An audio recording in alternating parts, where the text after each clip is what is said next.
गरीब लड़की ने की बादलों में फलों की खेती। बहुत समय पहले की बात है। एक गांव में कंचन अपनी माँ के साथ एक छोटी सी झोपड़ी में रहती थी। कंचन के पिता का देहांत हुए 5 वर्ष हो चुके थे। जब उसके पिता का देहांत हुआ था तब कंचन बहुत छोटी थी और फिर उसकी माँ ने ही जैसे तैसे करके उसका पालन पोषण किया और अब कंचन एक 12 वर्ष की लड़की थी। कंचन बहुत समझदार हो गई थी और वो नहीं चाहती थी कि उसकी माँ को कोई काम करना पड़े, इसलिए वो अपने गांव के एक नेता की खेतों की सुरक्षा करती थी और फसल की पैदावार करती थी, जिसके बदले गांव का नेता, जिसको सभी लोग बनिया कहते थे, वो कंचन को घर खर्च के लिए कुछ रुपए दे देता था और बदले में कंचन खेती की सुरक्षा करती और खेतों में जो भी फल होते उन्हें तोड़कर बनिया के पास जमा करती थी। कंचन बहुत ही ईमानदार थी। अपने खेतों को देखने के लिए बनिया बीच बीच में खेतों पर आता था। अरे कंचन बेटी, कैसा चल रहा है सब कुछ? सब ठीक है सेठ जी, इस बार तो फसल बहुत ही अच्छी हुई है। जो बीज आपने मुझे शहर से लाकर दिए थे उन्हें मैंने खेतों में बो दिया था और उनकी बहुत देखभाल की और देखो आज खेतों में कितने ताजा ताजा फल दिख रहे हैं। अरे ये तो बहुत अच्छी बात है। इस ताजा और स्वादिष्ट मीठे फलों के बहुत अच्छे रेट मिल जाएंगे। कंचन बनिया के खेतों की बहुत ज्यादा सुरक्षा करती थी और ध्यान भी रखती थी, क्योंकि कंचन के पास खुद के खेत नहीं थे। फिर भी वो बहुत मेहनत करती थी, जिस वजह से सेठ का बहुत मुनाफा होता था। रोज सुबह उठकर कंचन खेतों पर जाने के लिए निकल जाती थी। सुबह उठकर कंचन की माँ कंचन के लिए भोजन बनाती और उसके बाद कंचन अपने काम पर आ जाती और उसकी माँ अपने घर के काम कर लेती थी। एक दिन कंचन खेत पर पहुँचती है, तभी उसे दिखाई देता है खेतों में से कुछ फल गायब है। हे भगवान, ये क्या? कल तो मैंने यहाँ पर ढेर सारे फल देखे थे, आज कुछ कम नजर आ रहे हैं। शायद लगता है कल मुझे फल कुछ ज्यादा दिखाई दे रहा हो। खैर छोड़ो, कोई बात नहीं, मैं ये सारे फल तोड़कर टोकरी में रख लेती हूँ और जाकर सेठ जी को दे आती हूँ।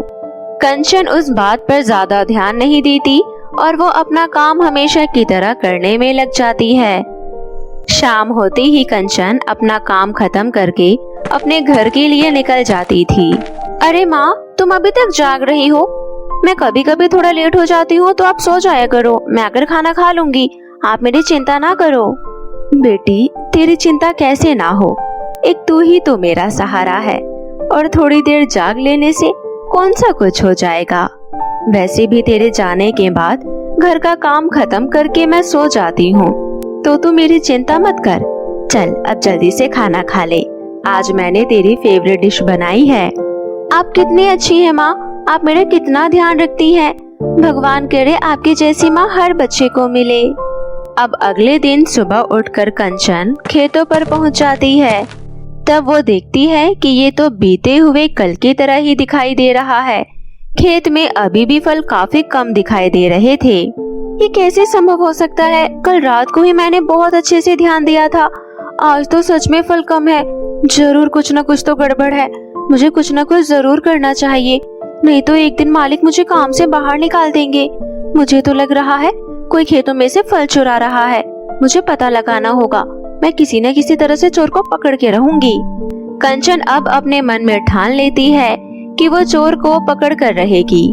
और अब शाम हो जाती है और कंचन रोज की तरह अपने खेतों से घर की तरफ निकल जाती है, लेकिन इस बार वो घर नहीं जाती, बल्कि खेतों के नजदीक एक बड़े से पेड़ के पीछे छिप जाती है। कंचन ने अपने हाथ में एक लाठी ली होती है। आज तो मैं पता लगा कर ही रहूंगी कि फल कौन चुरा रहा है। एक बार बस पता चल जाए, फिर उसकी बहुत पिटाई लगाऊंगी, ताकि वो फल चुराना भूल जाए और कभी चुराने के बारे में सोचे भी ना। कंचन पेड़ के पीछे खड़ी बहुत देर तक खेतों की तरफ देखती रहती है। खड़े खड़े बहुत देर हो जाती है और अब आधी रात हो जाती है और वो बिना पलक झपकाए खेतों की तरफ देख रही थी, परंतु वहाँ पर कोई नहीं आता। ये देखकर कंचन बहुत हैरान हो जाती है। उसे समझ नहीं आता कि आखिर फल जा कहाँ रहे हैं। अगर कोई उन्हें चुरा नहीं रहा है तो। धीरे धीरे करके सुबह के 6 बज जाते हैं और अब हल्की हल्की सुबह हो जाती है। तभी कंचन देखती है कि आसमान से उड़ती हुई परी जमीन पर उसके खेतों पर आई है, जो उसके बगीचों में फलों को तोड़ रही है।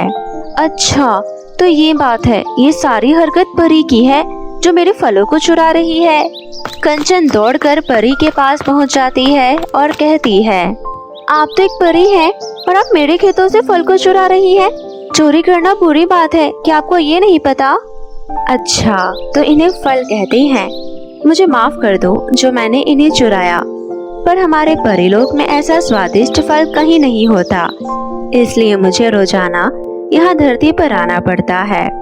मुझे तुम्हारे ये फल बहुत स्वादिष्ट लगते हैं, इसलिए मैं इन्हें तोड़कर रोजाना खाती हूँ। वो सब तो ठीक है परी, परंतु आप नहीं जानती, अगर मेरे मालिक को पता चल गया कि खेतों में से फल चोरी हो रहे हैं तो वो मुझे काम से निकाल देंगे। मुझे माफ कर दो, मैंने ये कभी नहीं सोचा कि मेरे ये फल खाने से किसी का कोई नुकसान हो सकता है। हाँ परी, दरअसल बात ये है कि ये सारे फल सेठ जी के हैं। ये सारे फल तोड़कर मैं सेठ जी को देती हूँ, जिसके बदले सेठ जी मुझे तनख्वाह देते हैं इन फलों की सुरक्षा करने के लिए। अगर आप इस तरह फलों को खा लेंगी तो वो मुझे तनख्वाह नहीं देंगे और मुझे काम से भी निकाल देंगे। मुझे माफ कर दीजिए, मुझे ये सब कुछ नहीं पता था, परंतु मुझे ये स्वादिष्ट फल बहुत पसंद है। पर मैं तुम्हारे साथ कुछ गलत नहीं करूँगी। मेरे पास एक बहुत अच्छा सुझाव है। क्या तुम मेरे लिए काम करोगी? तुम मेरे साथ परीलोक में चलो और वहाँ पर ऐसे ही स्वादिष्ट फल उगाओ। बदले में मैं तुम्हें कुछ सोने के सिक्के दे सकती हूँ। क्या कहा? सोने के सिक्के? हाँ, मैं सच बोल रही हूँ। मैं तुम्हें परीलोक में खेती करने के बदले सोने के सिक्के दूंगी और उससे हम खेती करना भी सीख जाएंगे। मैं आपकी मदद जरूर करना चाहूंगी। मैं जानती हूँ आप सभी की मदद करती हैं और उनकी देखभाल भी करती हैं, इसलिए मैं आपके साथ परीलोक चलने के लिए तैयार हूँ। मैं आपकी मदद जरूर करना चाहूंगी। कंचन खेत में से फलों के कुछ बीज ले लेती है और उसके बाद परी के साथ उड़कर परीलोक पहुंच जाती है। परी कंचन को बादलों के ऊपर ले आती है, जहां पर बादलों में बहुत ही सुंदर सुंदर फूल खिले हुए थे। अरे वाह, ये तो कितना सुंदर नजारा है। मैंने आज तक ऐसा नजारा कभी नहीं देखा। कंचन सारा नजारा देखकर बहुत खुश हो रही थी। आज तक ऐसा नजारा उसने कभी नहीं देखा था। मुझे यकीन नहीं हो रहा कि धरती लोक के ऊपर भी एक दुनिया है जहाँ पर ढेर सारे सुंदर सुंदर फूल खिले हुए हैं। वाओ! हाँ, ये बादल बहुत अच्छे हैं। इन बादलों में तुम जो भी बीज डालोगी वो बहुत जल्दी खिल जाएंगे। परी की बात सुनकर कंचन उन बादलों में फलों के बीज डाल देती है और बीज छिड़कने के बाद ही थोड़ी ही देर में वहाँ पर पौधे उगने लगते हैं। मैंने बादलों में बीज डाल दिए हैं, अब बस आपको समय समय पर इन पौधों को पानी देना होगा। फिर कुछ ही समय में इसमें फल आ जाएंगे और आप स्वादिष्ट फलों को खा पाएंगी। परी अपनी जादुई छड़ी घुमाकर पौधों को पानी डाल देती है और पानी डालने के बाद ही पौधों में से फल निकलने लगते हैं। ये देखकर परी बहुत ज्यादा खुश हो जाती है। ओह, तुम्हारा बहुत बहुत शुक्रिया कंचन, तुमने आज मेरी बहुत बड़ी मदद की है और मुझे ये स्वादिष्ट फल खाने के लिए दिए हैं, इसलिए मैं अपने कहे अनुसार तुम्हें ये सोने के सिक्के देना चाहती हूँ। इतना कहकर परी अपनी छड़ी घुमाकर जादू करती है और कंचन के हाथों में ढेर सारे सोने के सिक्के आ जाते हैं। सोने के सिक्के देखकर कंचन बहुत ज्यादा खुश हो जाती है। इसके बाद परी अपनी जादुई छड़ी घुमाती है और कंचन वापस अपने धरती लोक पर आ जाती है। उसके बाद कंचन सोने के सिक्के ले जाकर अपने घर पहुंच जाती है। अरे बेटी, इतने सारे सोने के सिक्के ये तुम्हें कहाँ से मिले? ये सारे सोने के सिक्के मुझे बादलों में रहने वाली परी ने दिए हैं माँ। कंचन अपनी माँ को अपने साथ हुआ पूरा किस्सा बताती है और अब कंचन बहुत ज्यादा अमीर हो जाती है और उसके बाद अपने लिए एक बड़ा सा घर खरीदती है और अपने लिए जमीन लेती है, जिसमें वो बहुत स्वादिष्ट स्वादिष्ट फलों को उगाती है और अच्छे दामों पर बेचती है और इस प्रकार अपनी माँ के साथ एक खुशहाल जीवन व्यतीत करती है। जादुई झुमके के 2 घर। बहुत समय पहले की बात है। नागपुर नामक गांव में कविता अपनी मां गरिमा के साथ रहती थी। पति के गुजर जाने के बाद घर की सारी जिम्मेदारी गरिमा के ऊपर थी। गरिमा के पति की मृत्यु से पहले गरिमा एक फैक्ट्री में काम किया करती थी जहां झुमके बनाए जाते थे, और पति के गुजर जाने के बाद गरिमा घर के खर्चे चलाने के लिए झुमके की फैक्ट्री से ली हुई ट्रेनिंग इस्तेमाल करके अपने घर में अपने हाथों से बनाए हुए झुमके बेचने का काम करने लगती है। गरिमा बहुत अच्छे झुमके बनाती थी, परंतु उसके पास इतनी पूंजी नहीं थी कि वो शहर जाकर उन झुमकों को अच्छे दामों पर बेच पाए, और इसी तरह घर पर लोगों के झुमके बना दिया करती थी ताकि वो किसी तरह अपने घर खर्च को चला सके। कविता भी स्कूल में पढ़ रही थी और कविता पढ़ने में बहुत ही ज़्यादा होशियार थी। कविता हमेशा अपनी क्लास में फर्स्ट आती थी और इसी तरह दिन बीत रहे थे। एक दिन गरिमा की तबीयत अचानक खराब हो गई, लेकिन फिर भी गरिमा अपनी मेहनत और लगन के साथ झुमके बना रही थी, और ये सब देखकर कविता अपनी माँ से पूछती है, माँ आप अपनी तबीयत नहीं देख रही हैं क्या? आपकी तबीयत खराब है, चलो आप ये सारे काम छोड़कर मेरे साथ डॉक्टर के पास चलो। नहीं बेटा, मुझे ये झुमके के बहुत सारे सेट तैयार करने हैं और ये ऑर्डर मुझे कल ही देना है। बदलती हवा में मुझे सर्दी जुकाम लग गया है। चिंता मत करो, मैं ठीक हूँ। अगर इतनी छोटी छोटी बातों के लिए मैं डॉक्टर के पास जाने लगी या फिर आराम करने लगी तो हमारा घर खर्च कौन उठाएगा, और फिर तुम्हें स्कूल में मैं कैसे पढ़ाऊंगी? तुम तो जानती हो कि ये झुमकी ही हमारी रोजी रोटी का जरिया है। इतना कहती ही गरिमा अचानक जोर जोर से छींकने लगी, और गरिमा की तरफ देखकर कविता कहती है, माँ आप चलिए और गरम गरम काढ़ा पी लीजिए, मैंने अभी अभी बनाया है, और आप आराम कीजिए। मैंने झुमके बनाना आपसे बहुत बार सीखा हुआ है, मैं आपके कुछ सेट तैयार कर देती हूँ। नहीं बेटा, मैं नहीं चाहती कि मेरी वजह से तुम्हारे स्कूल का काम अधूरा रह जाए और तुम्हारी क्लास की टीचर तुम्हें मेरी चक्कर में डांट लगाए। मैं चाहती हूँ मेरी बेटी हमेशा अपनी पढ़ाई पर ध्यान दे। माँ आप चिंता ना करें, मैंने स्कूल से आने के बाद सारा काम पूरा कर लिया था, और थोड़ा बहुत जो रह गया वो मैं सुबह जल्दी उठकर कर लूंगी। लेकिन आप अभी आराम करो और काम की चिंता मत करो, वो मैं कर दूंगी। बेटा ये सारे झुमके के सेट मुझे कल ही मालिक को देने हैं। इतनी जल्दी सभी सेट साफ सफाई और अच्छे से बना पाओगी? हाँ माँ आप चिंता ना करें, अगर मुझे कुछ समझ में नहीं आया तो वो मैं आपसे पूछने आ जाऊंगी। इतना कहकर गरिमा गरम गरम काढ़ा पीने चली जाती है, और कविता अपनी माँ के काम को मेहनत और लगन के साथ पूरा करने में लग जाती है। और कुछ घंटों की मेहनत के बाद कविता सभी झुमके के सेट तैयार कर लेती है। जब सुबह मालिक आता है तो कविता उसको सभी झुमके के सेट पकड़ा दे। अरे वाह, कितने सुंदर सेट तैयार करे हैं। तुम्हारी माँ तो बहुत अच्छे से और समय से काम को संभाल लेती है। ऐसे सुंदर सुंदर झुमके सिर्फ शहरों तक ही देखे हैं, और आज मैं बहुत खुश हूँ कि तुम्हारी माँ ने इतनी नई नई डिजाइन के झुमके तैयार करे हैं। नहीं नहीं मालिक, ये झुमके मेरी बेटी कविता ने बनाए हैं, तभी ये नई नई और सुंदर डिजाइन के बने हैं। अरे वाह, ये सुंदर सुंदर झुमके के सेट तुम्हारी बिटिया ने बनाए हैं। ये लो गरिमा अपने पैसे, और ये तुम रख लो बेटी, तुमने इतनी मेहनत करी उसके लिए शुक्रिया। इतना कहकर मालिक वहाँ से चला जाता है, और गरिमा का मालिक उसकी बेटी कविता के काम से इतना खुश होता है कि अगले दिन गरिमा और कविता के बनाए हुए झुमकों की तारीफ पूरे गांव में होने लगती है। गांव के लोग अब गरिमा की दुकान से झुमके लेने लगते हैं, और गरिमा के डिजाइनर झुमकों की तारीफ केवल गांव तक सीमित नहीं बल्कि अब शहर के व्यापारी गरिमा से डील करने गांव तक आने लगे, और इतने सारे ऑर्डर देख गरिमा की तबीयत खुश हो जाती है, और गरिमा पहले से बिल्कुल ठीक हो जाती है, और अब दोनों माँ बेटी मिलकर अपने झुमके की दुकान को बहुत अच्छे से चलाने लगती है। और ऐसे ही हंसी खुशी दिन गुजर रहे थे। तभी एक दिन अचानक गरिमा का कार एक्सीडेंट हो जाता है, जिसके बाद गरिमा की उसी समय मृत्यु हो जाती है।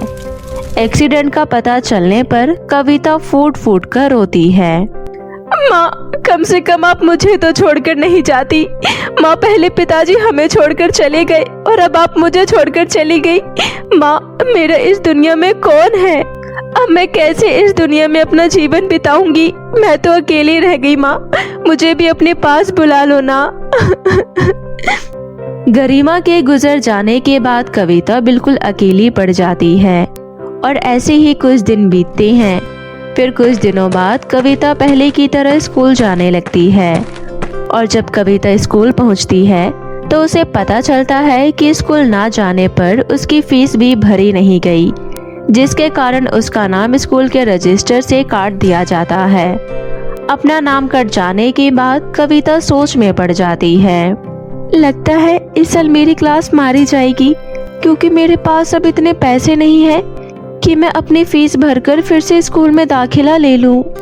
ये सोचते सोचते कविता अपने घर चली जाती है और घर पहुंचकर देखती है कि शहर से एक पढ़ा लिखा और धनवान आदमी कविता के घर के बाहर खड़ा होता है और वो कविता को देखकर कहता है, तुम्हारे डिजाइनर झुमकों की तारीफ हमने शहर में सुनी है।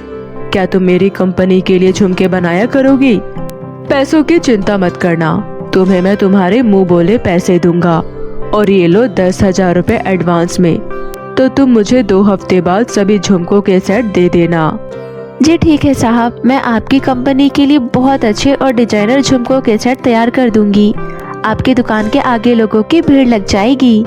बहुत अच्छे, 2 हफ्ते बाद मुझे सभी झुमकों के सेट देखने हैं। आदमी वहां से चला जाता है और तभी कविता बहुत खुश होती है और कहती है, चलो ये तो बहुत अच्छा हुआ कि भगवान ने मेरी मदद की और इस जैसे नेक आदमी को मेरे घर भेजा और अब मैं इन पैसों से अपने स्कूल की फीस भरकर फिर से पढ़ सकूंगी और मेरे पास पूरे 2 हफ्ते हैं। मैं उनके दिए हुए ऑर्डर को समय से पहले पूरा कर दूंगी। कविता उन पैसों से अपने स्कूल की फीस लेकर अपना दाखिला फिर से करवाकर स्कूल में पढ़ने लगती है और स्कूल से आने के बाद स्कूल का सारा काम पूरा कर लेती है। उसके बाद वो झुमके बनाने लग जाती है और इसी तरह रात दिन मेहनत करके कविता 2 हफ्ते से पहले ही सभी झुमकों के सेट तैयार कर देती है।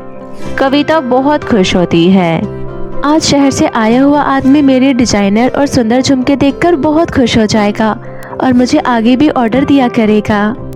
सभी झुमकों के सेट तैयार करके वो अपने कमरे में रख देती है और वो अपने स्कूल चली जाती है। घर में रखा सिलेंडर गलती से कविता के हाथों से खुला छूट जाता है और घर में चारों तरफ आग लग जाती है।